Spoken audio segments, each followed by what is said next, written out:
Vira e mexe aparece alguém tentando me atacar me chamando de playboy, falando que eu tenho a vida fácil, que meus pais me bancam, e eu acho que isso tem muito a ver com os tais grupos de justiceiros lá no Rio de Janeiro, então precisamos falar urgentemente sobre o racismo reverso. Eu não faço muito tipo quem me conhece sabe de influenciador, então longe de mim trazer aqui um vídeo atestado de pobreza. O fato é que quando eu era mais novo não tinha ofensa maior do que me chamar de playboy, era como se todo o meu sofrimento, tudo que eu passasse, os perrengues, tudo fosse ignorado. Mas aí a gente vai crescendo, vai amadurecendo, nem todos, né? Vai ouvindo mais, vai lendo mais, vai observando mais e alguns pontos de vistas tendem a mudar. Se um dia eu me incomodava quando me chamavam de playboy, hoje eu entendo que aquele incômodo não passava de uma profunda ignorância da minha parte. Ninguém anda com crachá no peito com histórico de vida, com o que sofreu, quais os traumas, os sonhos, com um retrospecto. Então não tem como saber quem é quem de fato só jogando pela carcaça. Justamente por isso, absolutamente ninguém tem como saber se eu sou playboy ou não. Mas então, afinal, por que tanta gente acha que eu sou? Porque eu sou branco no Brasil,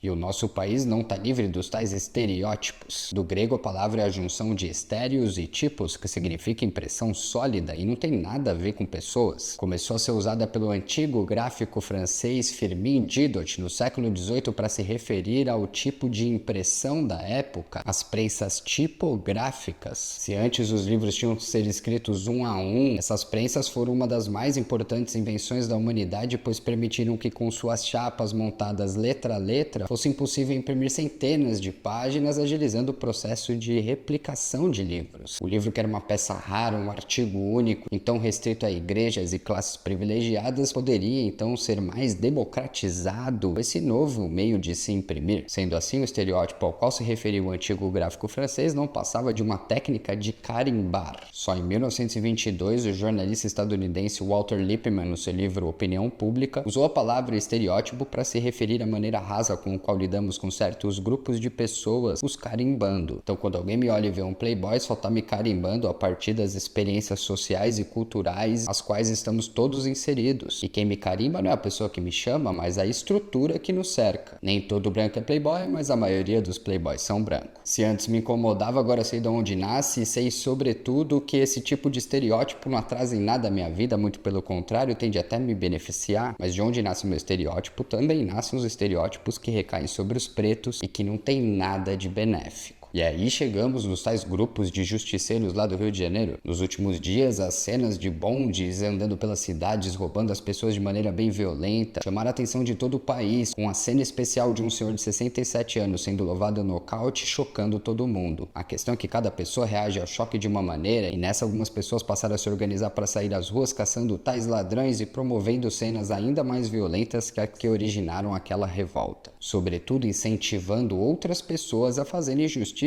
com as próprias mãos. O problema é que assim como o playboy não anda com crachá no peito com seu histórico, ladrão também não. E aí essas pessoas acabam por recorrer à velha caça de figurinhas carimbadas, pessoas que se enquadrem no estereótipo, que pareçam ser. Matheus Almeida se enquadrava, e ao tentar vender balas para um cliente em um restaurante em Copacabana, foi confundido pelo segurança do lugar com um ladrão e agredido sem qualquer justificativa. No seu peito não tinha um crachá escrito que ele depois em entrevista viria dizer que era um pai de família, que tinha deixado sua filha e esposa em casa enquanto atravessava a cidade para vender balas e garantir o sustento da família. No seu peito, no máximo, tinha uma caixinha de balas que não foi suficiente para livrá-lo do estereótipo. Afinal, nem todo preto é ladrão, mas a maioria dos ladrões são pretos, né? Não no país da política branca e corrupta que a gente tem, não no país da estudante da USP que roubou 1 milhão e ainda tá livre, não no país dos bilionários lá da Americanas. O imaginário da cor associado à criminalidade é apenas um carimbo. E para que não julguemos por carimbos é que existe, ou deveria existir, uma justiça cega tanto quanto a imagem que a representa. Se você assistiu esse vídeo esperando uma denúncia sobre racismo reverso, o que eu posso te dizer é que não tem como racismo reverso existir se os estereótipos que recaem sobre os brancos nascem exatamente dos mesmos lugares onde nascem os estereótipos que recaem sobre os pretos, de uma estrutura criada por nós brancos. Então, enquanto para nós azedo é apelido, para eles azedo é sangue. É nóis.